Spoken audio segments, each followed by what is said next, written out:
I want money. Financial planning, Dominic Alafaci, collinshouse.com, that is. That's where it all starts. And you can give us a ring too, 133693. Dominic, good morning to you. Good morning, Darren. What have you been up to? You going to the tennis or been to the tennis? We were going to go, but it's a bit too hot today. So 40 degrees, I know. I miss. Gee, I haven't done a temperature check. We'd better have a look. It's not too bad. While I do that... Yeah, I'll tell you, I want to give a shout-out. Yeah? It's refreshed my confidence in society.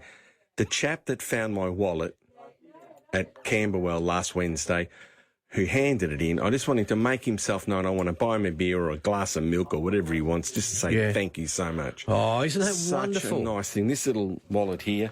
Yeah.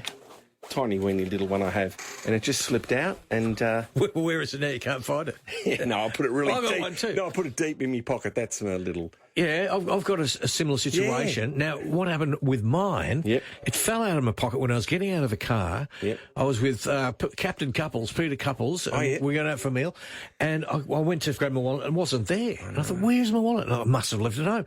So anyway, later that night, 10 o'clock that night, I get a call from Sergeant so-and-so from the Richmond Police Station. I said, yeah, are you Darren James? Yeah. We've got your wallet. Someone has handed it in. It had 250 cash in it. Yeah. And all my cards, licence. I know, imagine the nightmare I would have gone through. I know. Someone had gone to the trouble. This was Victoria Street, Richmond. I dropped it out where they're all gooned on the juice, or like we call them the zombies, because it's around the corner from the injecting centre where they're allowed to inject illegal drugs. I know. And so this was Good Samaritan picked it up, similar situation. And I want to thank him, and there's a bit of money in there as well, and it just really makes you feel happy about, you know, all the bad things here in the world. It's good to see there's some decent human beings around. Good story. Yeah, it is. Hey, now what happened to the market overnight? Anything of note? Not bad. I mean, overnight we saw the US markets claw back most of the early losses as the speculators pondered the impact of Donald Trump's speech at Davos, earnings reports, and whether the Fed Reserve will cut interest rates. And Dow Jones Industrial Average fell 285 points, or 0.58%,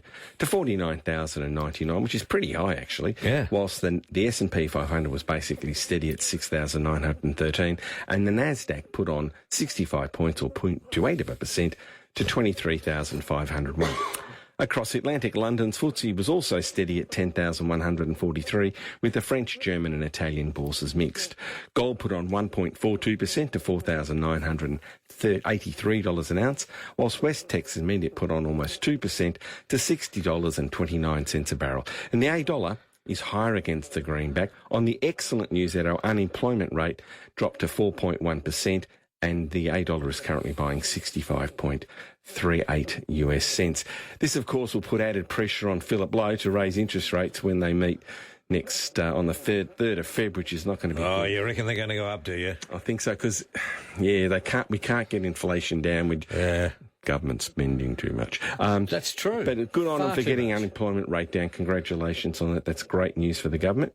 The ASX 200 SPY is 10 points higher following Friday's effort, where our market put on a modest 11 points to 8,860.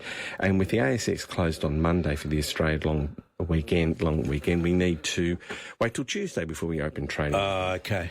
So everyone gets a rest on Monday, including the ASX. Yes. I miss the old chalkies. Do you remember the old boards? I just started at Bain & Company when, you're not going to believe this, but Stix Kernahan was our chalky. Was he? Yeah, he'd go down there. He's a lovely man, tall as you know, and got long arms, and they sort of wiped it out just as I was starting. I'd worked a year or two in the industry, but in Collins Street, that was fantastic to see them work. It was. You could go in and watch them. You could. I used to do it as a kid. It's good. They made it more restrictive over time, and probably Trading Places is my favourite movie of all time. Oh, Eddie Murphy. That is just so good. It is good. Yeah. And now all it is, you walk into the foyer and it's just a board with red and green on it, and it's all electronic. And you know the most fascinating thing about all of that now, Darren? What's that? All of the brokers have to have the right size cables,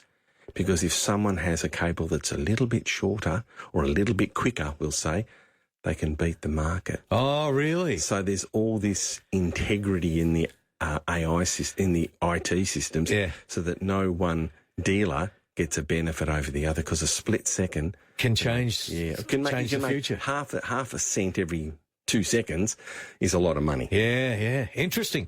Give us a ring if you've got any questions for Dominic. Financial planning, wealth accumulation. The number is 133 693. That's the number to ring. Now, you reckon it's okay to be scared about market volatility? Yeah, look, I think if, say, you're over 55 and you don't have someone looking after your nest egg, perhaps think about getting professional advice, as we're really living through one of the best stock market rallies in recent time, and a correction may be on the card. So we've had a few little dips. Alternatively, if you're younger and you're not a speculator or significantly geared, so be careful, then you should relax, ride through the inevitable dips, because there's going to be dips, and possibly dollar cost average into the market if you've got any spare cash. So as there's a downturn, if you can buy a little bit each time there's a bit of a dip over a set period, you can really get the average price of your purchases down. So we do that in our portfolios, and it's proved to be very successful. So if you're scared, seek advice. And it's okay to be scared. We've had some great runs, been a bit of a dip. Yeah. But overall, I mean, the market's been incredible the last 3 years. Rob, good morning. Good morning, guys. Thanks for taking my call. Got some money stashed aside at the moment, and it's about 25k, and it's not doing anything in the bank, of course, and just not sure. I'm 56, not sure, how to sort of invest it further. I want it obviously to grow, so by the time I'm 65, I've got more than what I get in the bank. So I just need some advice on that, please. Well, Rob, it's funny. I was just talking off air to someone about that a minute ago, and it really is a two-stage plan. One is you need to do a risk tolerance report to work out how much volatility you can stomach, because everybody's different. Some people are vegetarian, they don't want meat. Some people are meat eaters. Yeah. Some people don't like spice. Everyone's got a different palate. Yeah. So my suggestion is go to collinshouse.com, click on Contact Dominic. I will send you a risk tolerance questionnaire. Once you've done that, you'll see where you sit on the risk-reward scale. So that's the first thing. It's not bulletproof, but it's a great starting point. Thereafter, I can show you where you can choose from, say, one of 6 portfolios that try and matches your tolerance to risk. Now, if you want personal advice, it's very expensive. That we have to do a statement of advice. So perhaps if you use this general information I'm giving you, you might be able to achieve your objectives. Having said that, how old are you, Rob?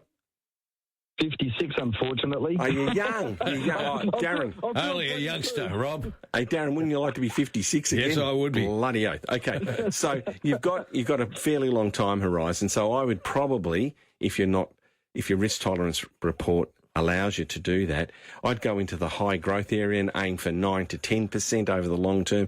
It's been really high the last couple of years. We've had a really good bull market, and I see it's okay to be scared about investing because there's going to be a downturn. But as I said, if you're not geared or this money is not needed, you want to salt it away, then I would probably go for one of the high growth ones. But do your risk tolerance report first by going to collinshouse.com, clicking on the contact me, send me a note because I'll forget, Rob, and it'll be on the email and I can't forget then. Good on you. Thanks, Rob. To Ian, good morning.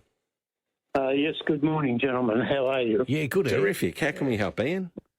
I'm thinking of entering into the HEAS scheme by the government, home equity loan. What are your thoughts on that, Dominic? I like them because it allows you. It's like a reverse mortgage. Do you understand what it is? Do you understand the system? I've got the gist of it. It's like a reverse mortgage, but it's done by the government, and the risks are less. Pardon me, the risks are less. Their interest rate. Cost you less. Yeah, that's exactly right. And you hit the nail on the head. You get an elephant stamp in your exercise book. It's exactly what it is.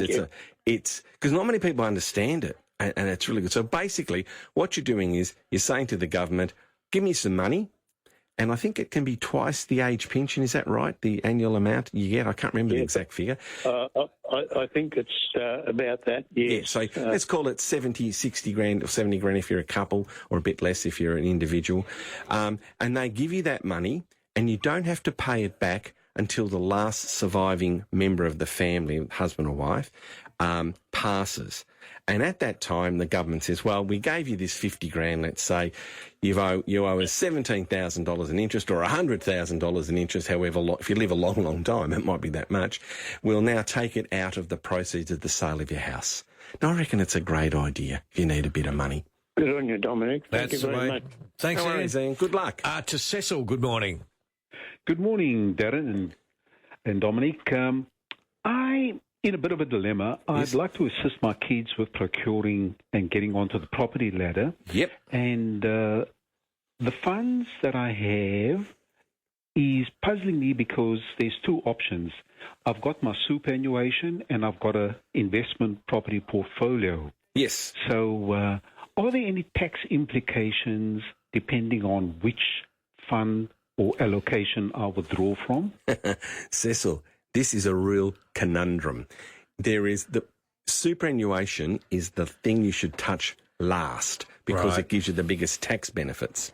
The problem is if you've got rental properties, then if you sell one of them, you may be subject to capital gains tax. That's right. So you need to work out the pros and cons. If you sold a property and gifted the money to your children, you pay the capital gains tax. They don't pay anything. They get a free gift. So that's really good. So there's no gift duty.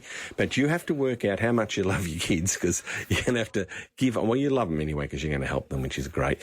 So this is just general advice only, would be to probably sell one of the properties, but do your maths first. Work out how much capital gains tax you have to pay. Well, if you feel comfortable with that, then it's the cheapest way to do it rather than dip into your super, which is the holy grail. You don't want to touch your super because the assets in there are tax-free. Yeah. Good on you, Cecil. Good morning. Yeah, good morning, Darren and Dominic. I just got a question. I'm a self-funded retiree, Yep. and I've generally been a bricks and mortar guy, but in view of the recent high holding costs of investment properties, I've got one, and I was thinking of turning it over or selling it and investing in the stock market. Now, I'm a bit of a stock market dinosaur, so I just wanted to sort of get your thoughts on an alternative To the bricks and property. mortar. Yeah. Max, it's a funny. lot of people are getting out of the bricks and mortar into. Yeah, we're getting a lot of calls, people sort of dumping their property, especially in Victoria Land because of the tax. holding costs. But look, as we approach the news, I just say to you three things quickly.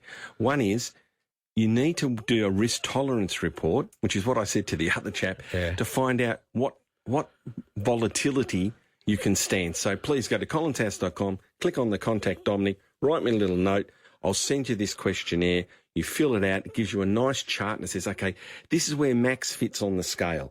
Then you'll be in a position to think about what percentage of your assets, whether it's 5% or 100%, would go into the stock market. That's the first step. The second step is I can give you some investment opportunities to look at, which match those risks, so you do it yourself. But if you want a financial planner to help you with this, which might be the best bet, let me know and I'll introduce you to someone I know and trust that can help you make that important step because you don't want to bugger it up. No, that's right. If you bugger it up... That's a technical term. That's a good money advice. Don't bugger it up or you bug it. On that note... Thanks, Max. We'll talk to you Sorry, again. Gary. Thanks, Dominic. Dominic Alafaci, collinshouse.com as we approach 10 o'clock. It's going to be a hot one.